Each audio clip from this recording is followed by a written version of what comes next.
Queridos amigos, sejam bem-vindos ao canal Videira Espírita. Meu nome é Cristina Brito, este é o programa Projeto 15 Minutos, o Céu e o Inferno. Aqui, diariamente, estudamos por mais ou menos 15 minutos o quarto livro da Codificação Espírita, realizada por Allan Kardec, O Céu e o Inferno.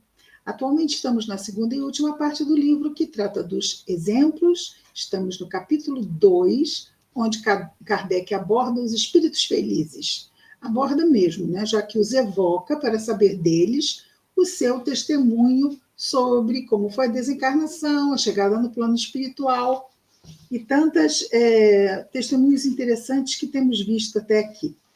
Hoje vamos ver de mais um espírito, desta vez, Six Denier, que é um homem de bem. Claro, ele está aqui na parte dos espíritos felizes, então, necessariamente é um homem de bem, mas está aqui, Kardec o coloca. Homem de bem, morto em acidente e conhecido do médium quando vivo. Então, o médium que recebe este espírito o conhecia quando vivo. E esta comunicação do senhor Six Denier foi recebida em Bordeaux no dia 11 de fevereiro de 1861. E a primeira pergunta é, após evocado claramente, podeis dar-me alguns detalhes sobre a vossa morte?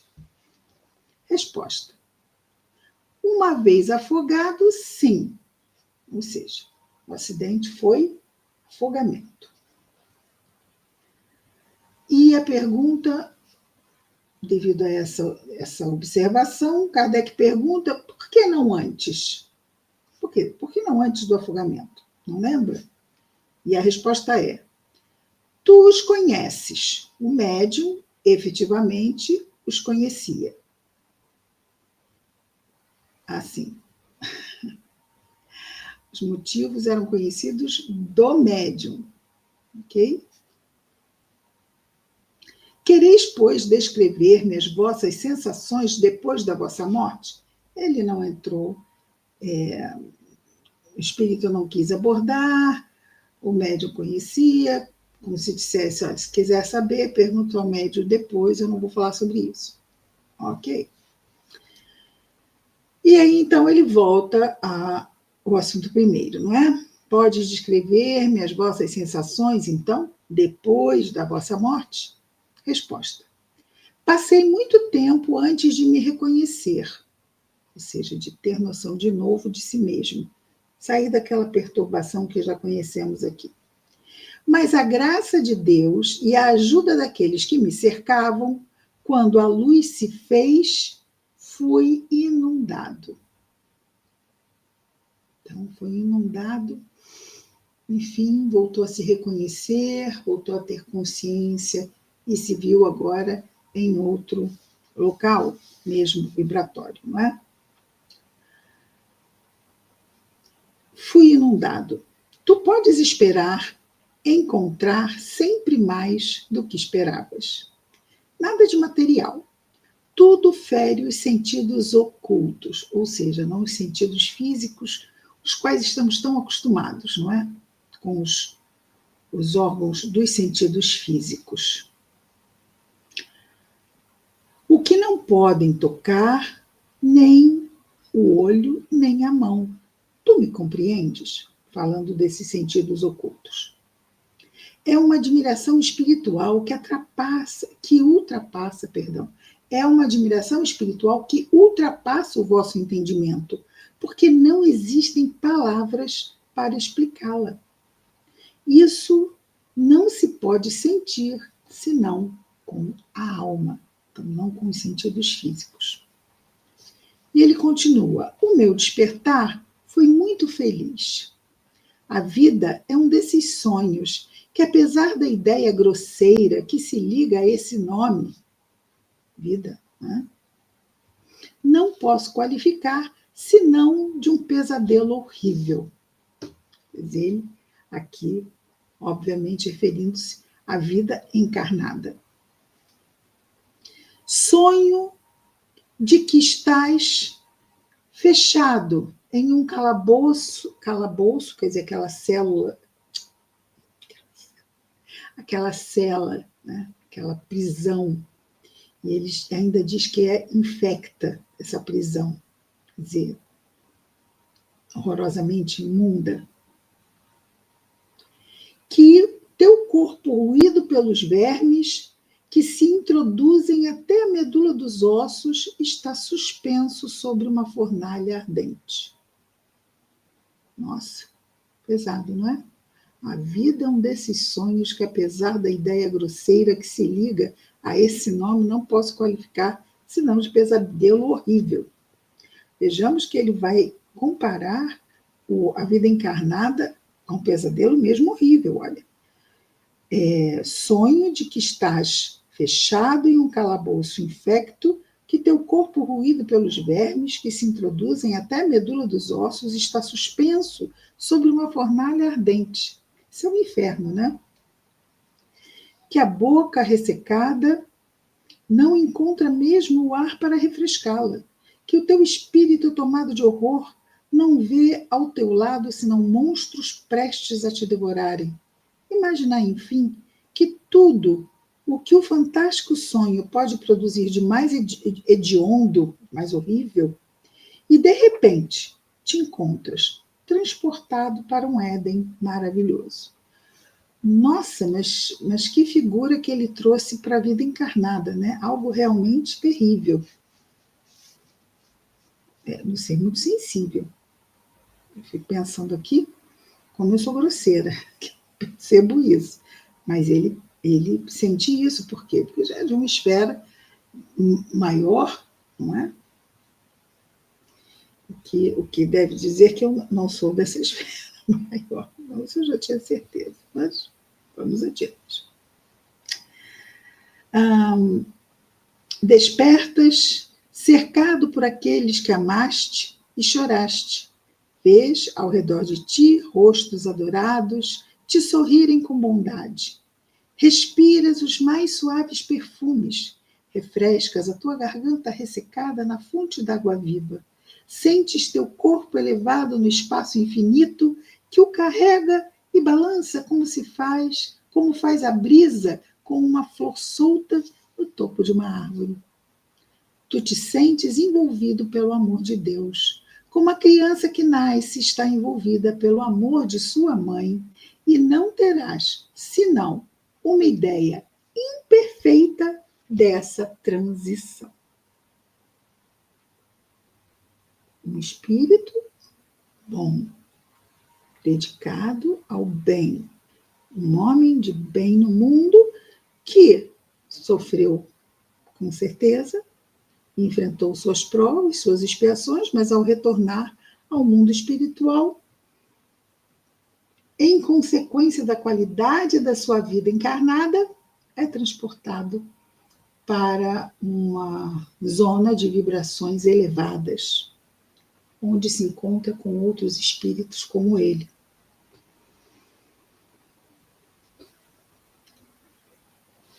Tratei de explicar a felicidade da vida que espera o homem depois da morte de seu corpo, mas não pude.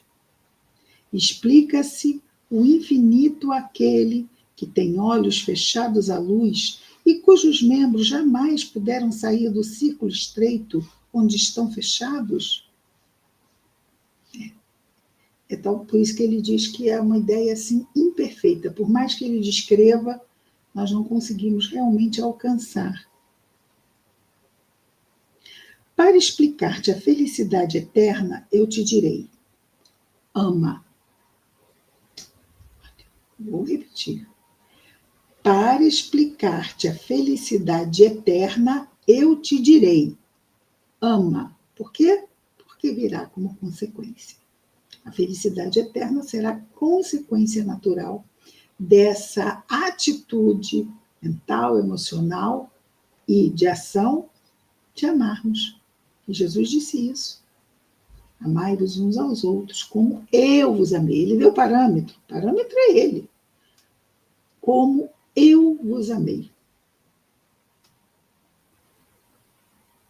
Para explicar comunicar-te a felicidade eterna, eu te direi: ama, porque só o amor pode fazer-te pré-senti-la, essa felicidade, mesmo aqui. E quem diz amor, diz ausência de egoísmo.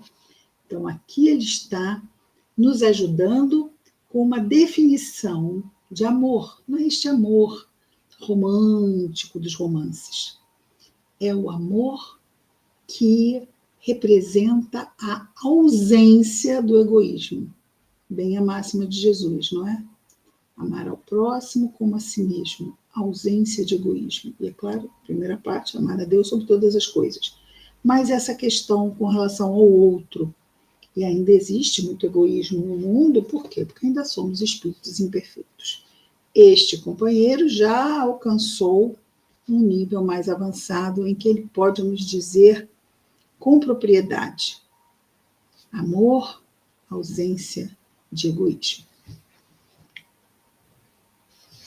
E aí temos outra pergunta. A vossa posição foi feliz desde a vossa reentrada no mundo dos espíritos? Resposta: não. Isso é importante.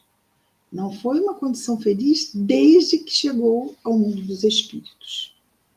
E ele continua dizendo: não. Tive de pagar a dívida do homem. Meu coração me fizera pressentir o futuro do espírito, mas eu não tinha fé.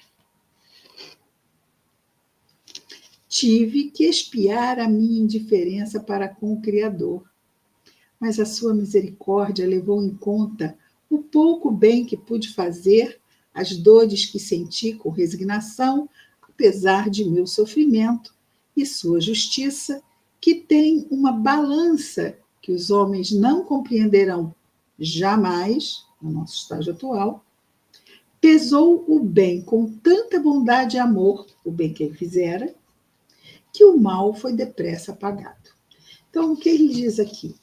Que ele tinha sido uma pessoa de bem, um homem de bem, sim, mas ele tinha um problema relacionado à fé. Né? Porque ele vai exatamente, olha, mas eu não tinha fé. Então, ele não buscou a prece, que é aquele recurso que nos ajuda a sairmos das tempestades internas e desencarnar, é algo que causa esta confusão. E porque ele não recorreu à fonte divina, ele levou um maior tempo para se harmonizar e se reequilibrar. Mas o pouco, e olha a humildade, né? O pouco bem que ele havia feito encontrou-se com a misericórdia de Deus. Então, que Deus o ajudou e ele saiu daquele estado inicial de perturbação. E ele diz: o mal foi depressa apagado. E mais uma pergunta. Desejas dar notícias de sua filha? Ele tinha tido o senhor Six-Denier. Eu estou falando como em inglês, mas não é? Não sei como é que fala em francês. Six-Denier, não sei. Ele perdeu uma filha, morta 4 ou 5 anos depois de seu pai. No caso do pai do senhor Six-Denier. Ela está em missão assim. Desejas dar notícias de sua filha que havia morrido antes dele? E a resposta: ela está em missão na vossa terra. Olha só, ela está em missão na terra também é um espírito bom, não é? Está em missão, espíritos missionários. E a pergunta, outra. Ela, a filha desse companheiro, está sendo evocado. Ela é feliz como criatura? Não quero vos fazer pergunta indiscreta. Resposta: eu bem o sei, que aqui não há um desejo de ser indiscreto com as perguntas. Acaso não vejo o teu pensamento como um quadro diante dos meus olhos? Olha que fantástico. Apenas aqui encarnados nós podemos tentar esconder nossos pensamentos. Tentar, porque para certas pessoas nós não conseguimos, não é? Aqueles que nos conhecem muito bem. E também que nós conhecemos muito bem. E aí ele diz que consegue ver o pensamento daquele que pergunta a ele, claro, como um quadro à frente dele. Então, nossos pensamentos no mundo dos espíritos são claros e transparentes. Muito mais para um espírito elevado como ele. Ok? Não. Como criatura, ela não é feliz. Ao contrário, todas as misérias de vossa vida devem atingi-la. Ela, porém, deve dar exemplo dessas grandes virtudes, das quais fazeis grandes palavras. Eu a ajudarei, porque deverei velar sobre ela, mas não terá muita dificuldade para vencer os obstáculos. Ela não está em expiação, mas em missão. E isso porque ela não é feliz como criatura. Olha só como é uma subjetividade do entendimento de felicidade. Ela não é feliz porque ainda não desenvolveu certas virtudes que já gostaria de ter desenvolvido.